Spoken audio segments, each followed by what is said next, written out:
What's up, guys? UFC 319 is over, and overall, it was an exciting, incredible event. Outside of the main event, which was very lackluster until the fifth round. Um, this is my recap video. This is going to be the breakdown and everything of the entire event. We're going to start with the main event and end with the prelims, breaking down every fight in between.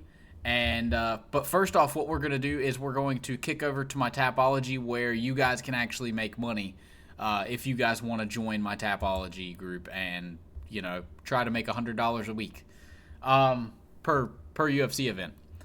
So you just have to jump over to tapology.com/groups/2048 and join my Tapology group. That will enter you into making $100 for yourselves, as long as you just enter picks for each UFC event.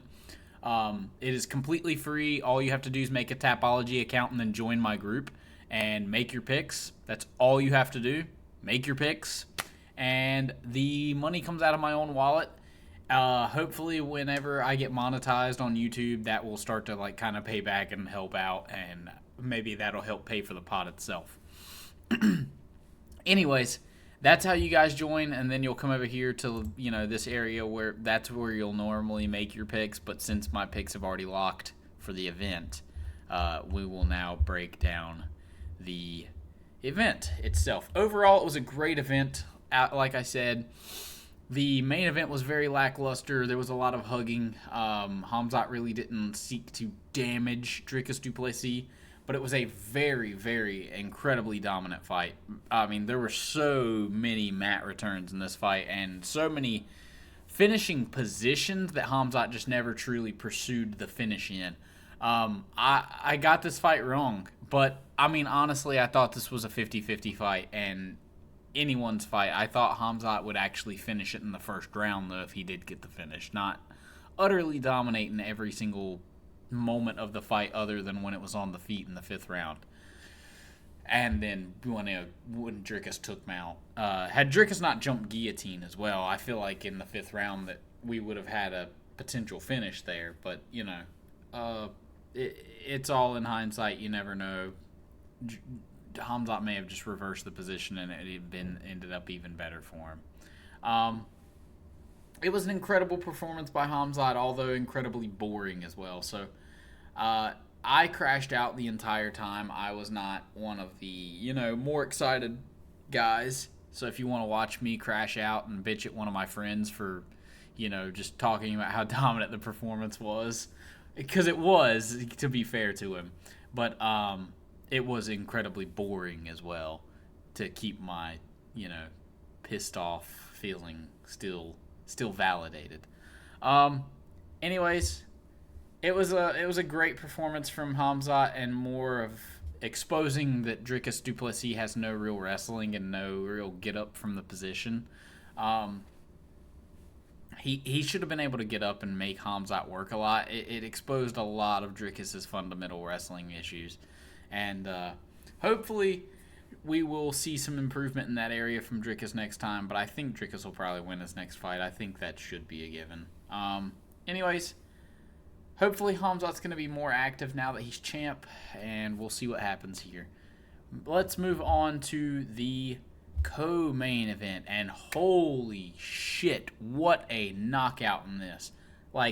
These next two fights were just insane.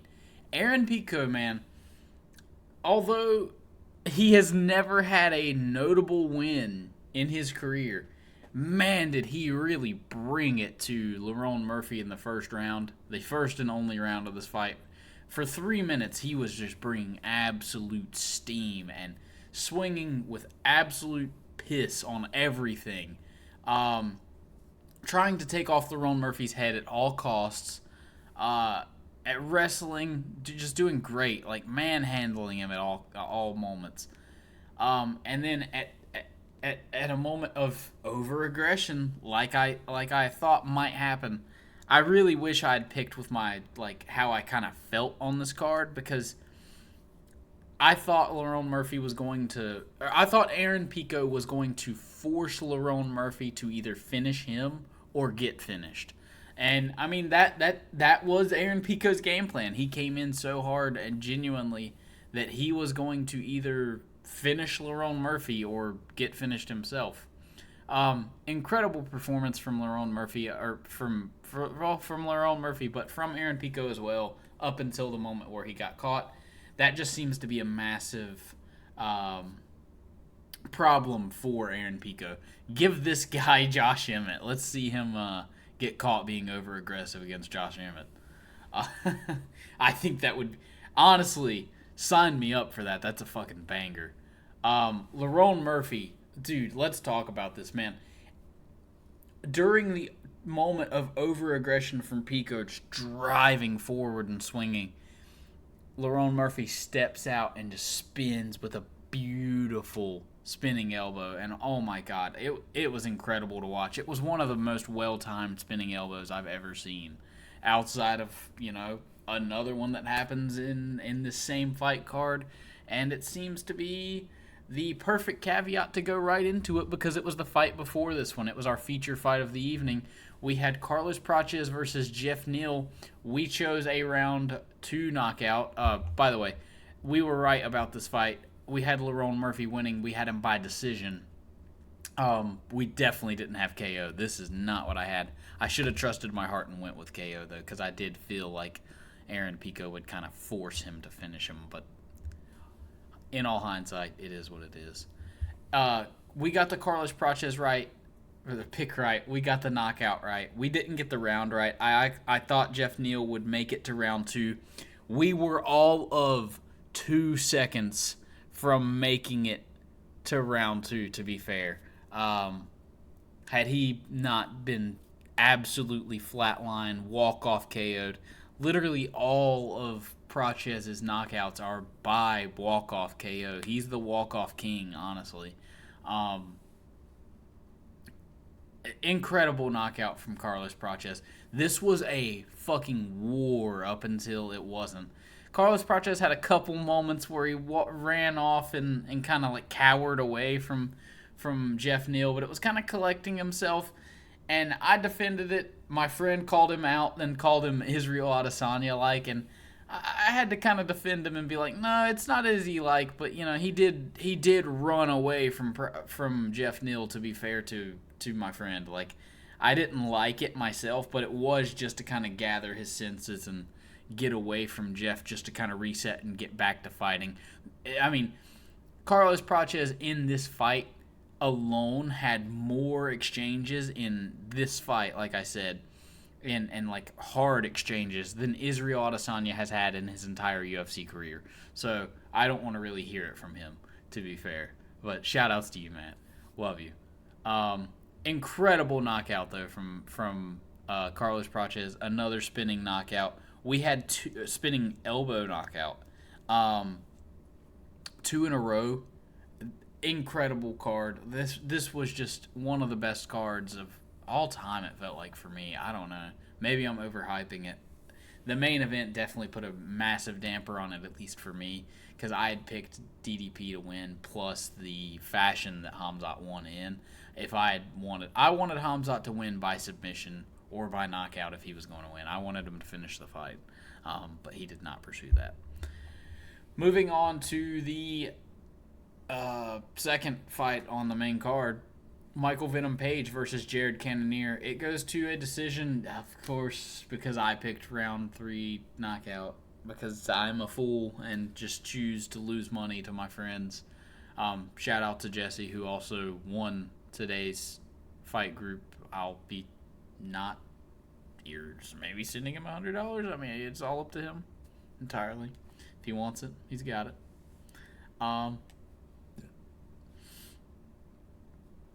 MVP versus Jared Cannonier.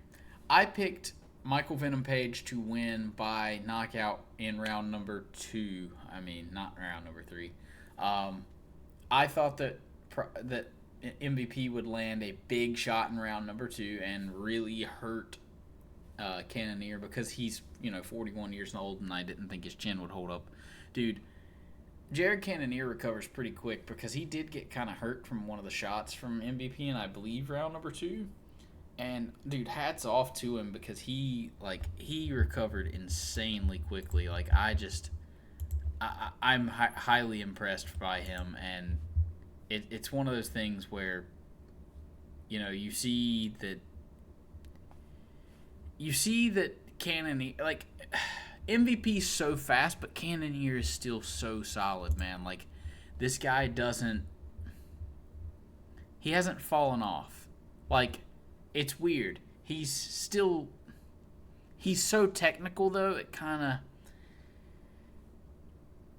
of hampers him. He never goes all out and tries to just kill you. He kind of has that Eric Nixick style, if you know what I mean. Like where his fighter, he just never lets his fighter out of him, rather than that technical, like, 1-2, let me check his kick. Like, when you're fighting against MVP and losing as you are, like, sometimes you need to let that go or grapple a little earlier. The grappling from MVP or from Cannonier in round number 3, let's talk about this. It was very worrisome for a guy who picked MVP in myself and I think all my friends. I was very worried. That ground and pound was vicious. Cannonier has some nasty ground and pounds. He looks good still, man. I would still give him some top-ranked fighters if you can. For MVP, though, there's somebody who he called out in the post-fight interviews, and we'll get to that in the every fight to make after this event. Anyways, it was a very impressive performance from MVP.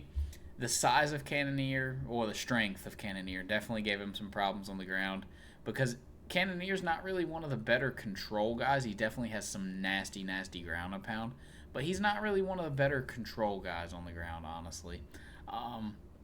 I would love to see MVP go back down to welterweight, getting a striker. But like I said, we'll talk about that in the every fights to make video. Moving on to the opening fight of the main card, we have Timothy Elliott defeating Kaya Sakura. It's official, Kaya Sakura. I'm coming for you, man. I'm making my official run for the UFC now as a flyweight. I am here to take Kaya Sakura's head. Because I picked this Japanese motherfucker, and I swear, every time I actually trust a Japanese fighter to go and win a fight, they throw it away entirely, and it blows my mind, because these guys are supposed to be good fighters. This dude's supposed to be a risen champion, and for all that's worth, I guess, it means nothing. This dude had a title shot in his debut, by the way. Gets out-grappled easily by Timothy Elliott. Even outstruck at times. He literally was so worried of the takedowns from Timothy Elliott that he wasn't pulling the trigger enough to where Elliott was winning on the feet at times, at most times. Elliott was able to get a guillotine, mounted guillotine, in fact, on Kaya Sakura and finished him. Impressive performance from Timothy Elliott, but honestly, Kaya Sakura doesn't deserve to be in the UFC at this point.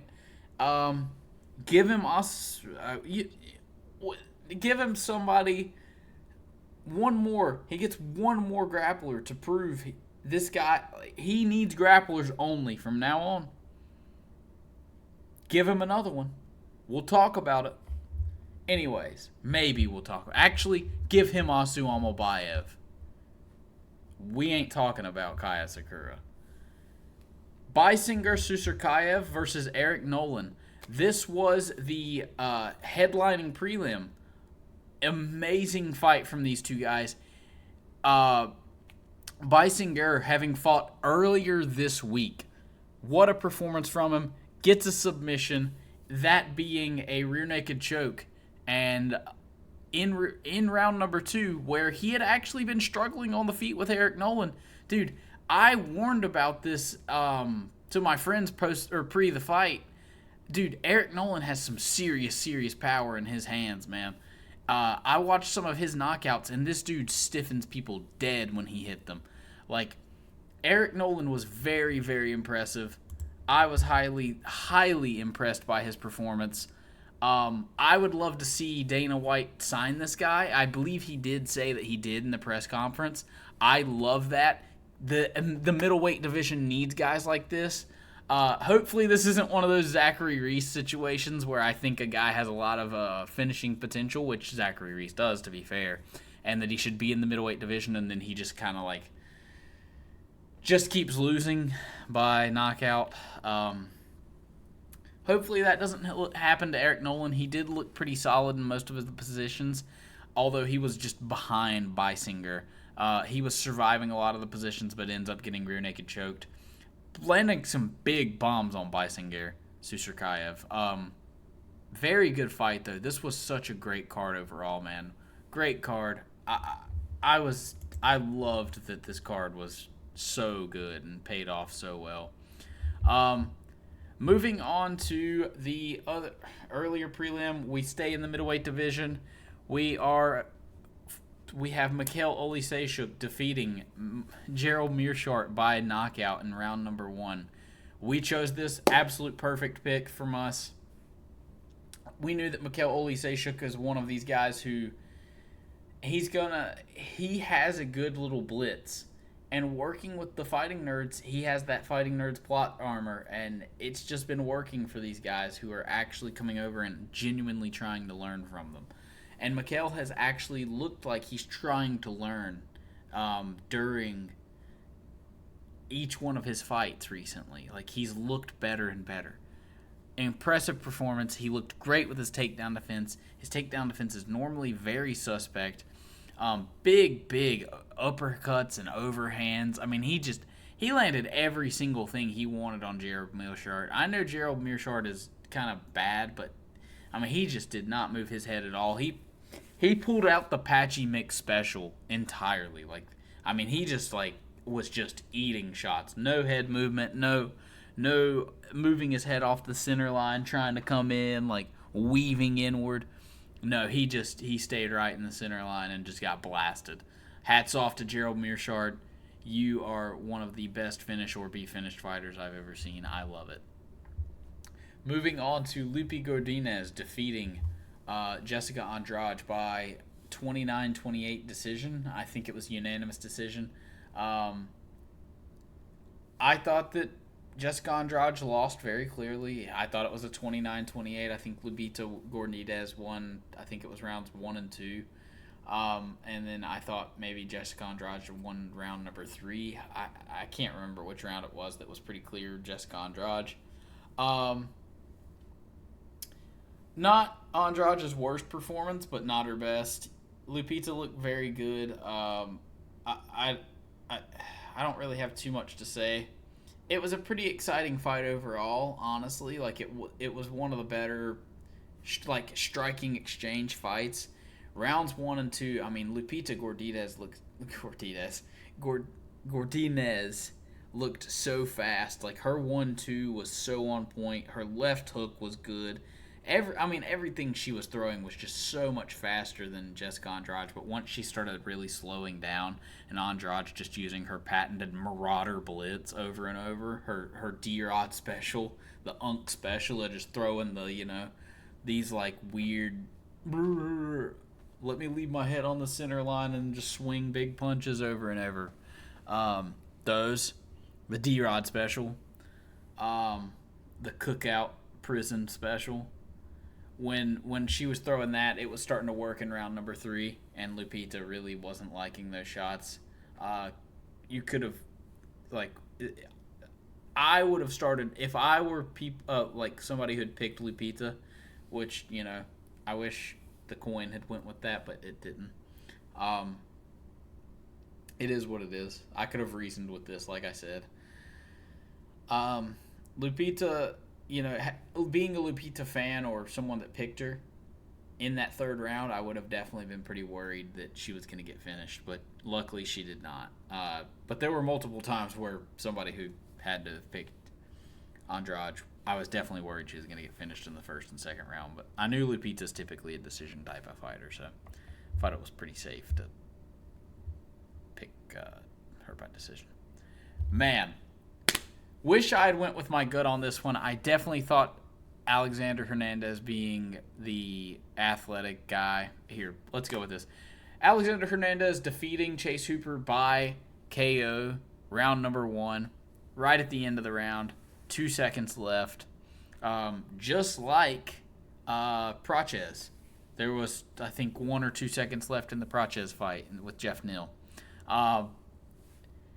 Man, Hernandez just landing bombs. Once he found his timing on Chase Hooper, he stayed completely out of range. Just letting Hooper throw like flippy little kick, like floppy little half efforted kicks. You could see it coming, honestly. He just stayed out of range. Would let them tap him if they weren't that bad.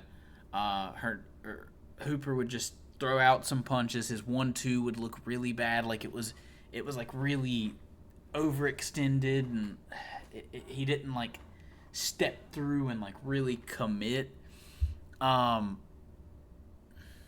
It really looked bad. It looked like a guy who's not a natural southpaw trying to throw a 1-2, to be honest. And maybe Hooper is just a grappler and he's not a natural southpaw. But Hooper having a natural, like, horrific athleticism disadvantage against Alexander Hernandez, I thought was going to be a problem. I didn't think he was going to be able to get Hernandez down to the ground. But I actually thought that Hooper's striking was going to be a lot better than it was. He looked horrifically not confident in his striking. And I think that was more the physique of Hernandez getting into his head and psyching him out, honestly. I think he was really worried to get hit by Hernandez because of the knockout power. He has flatlined Beneil Dariush. And I really wish I had picked him for that reason. Like, he's beaten high-level fighters, but then he's lost to guys like Damon Jackson, who I think that Chase Hooper would beat very easily. So it just, like, I MMA mathed it. I should have been using MMA algebra or, MMA chemistry or something. I don't know. Sometimes you just overthink some things and you don't pick the athlete who has knockout power, great takedown defense. I wish I had, but I get to gloat about another pick, I guess, that I made instead. I went with Drakkar Klose. I picked him by round number 1 KO. I was not correct about that, although I was close on him knocking out Edson Barbosa, because in round number 2, I believe it was, he rocks Edson Barbosa against the cage, but then decides to have his Kelvin Gastelum versus Izzy moment where he just shoots a takedown after hurting. Like, he literally had Edson Barbosa reaching out for salvation and shoots for a takedown. A clinch, mind you. I don't even think it was a good shot of a takedown. I think he, like, shot at the waist level and kind of just grabbed a clinch. Blew my mind. Drakkar Klose's fight IQ is kind of crazy sometimes. This was an incredible fight sometimes. Like, there were a lot of weird, wacky, kind of Dricus-y moments. Far more Dricus-y moments in this fight than the actual Dricus fight, sadly. But I loved this fight. This was a fun fight to watch, but it did show that definitely Edson Barbosa is definitely not himself anymore, losing to a guy like Drakkar Klose. He normally wouldn't lose to a guy Drakkar Klose's level, to be quite honest. I picked him. My friends were quite iffy on that pick, and I think a lot of other people were. Like, I don't think people were really picking Klose at all. I'm one of the few people that did, and I thought that his pressure would really get to Edson Barbosa, and it kind of did, honestly. He was able to grapple.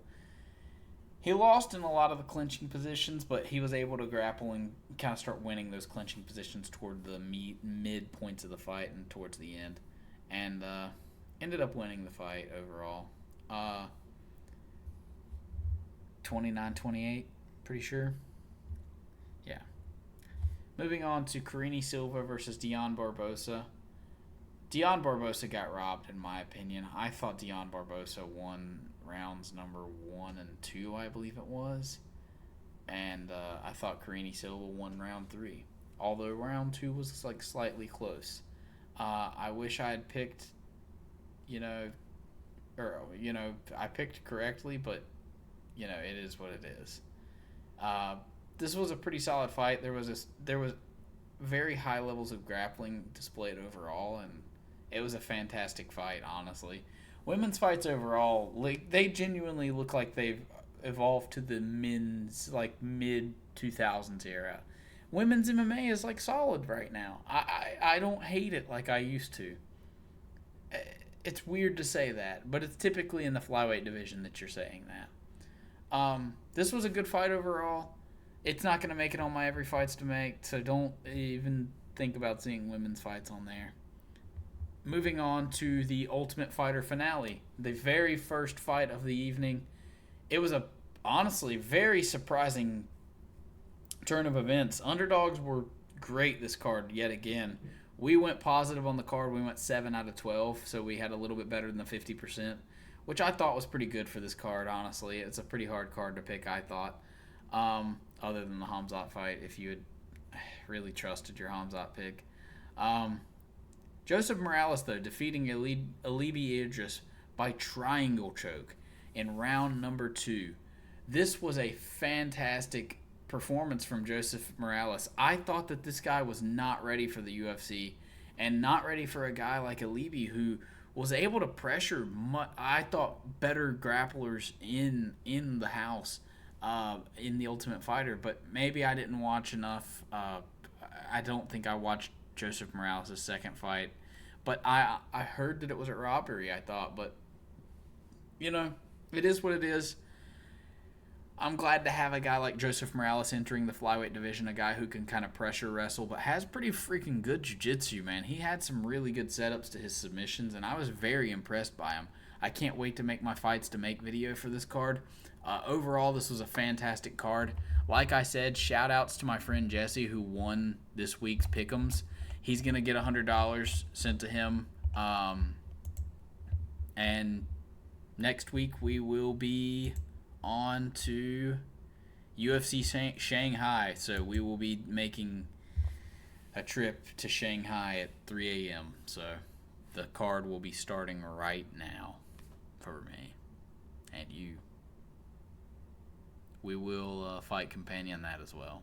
Not sure if my friends will be around for that one, so we'll see how that goes. My friend Jesse will be, I'm sure. But anyways, the one who won this. Anyways, hope you guys had fun with the card. I hope you guys did a little bit better than me on Fight Picks. I hope you guys made some money on the fight card. Congratulations yet again to Jesse for winning the fight card, the Pick'em, and the $100 for doing so. We did pretty good, not that great. We were 3,800th on Tapology, so not good. It is what it is. Have a great rest of your day, guys, and I will see you guys in the Every Fight to Make video tomorrow. Bye.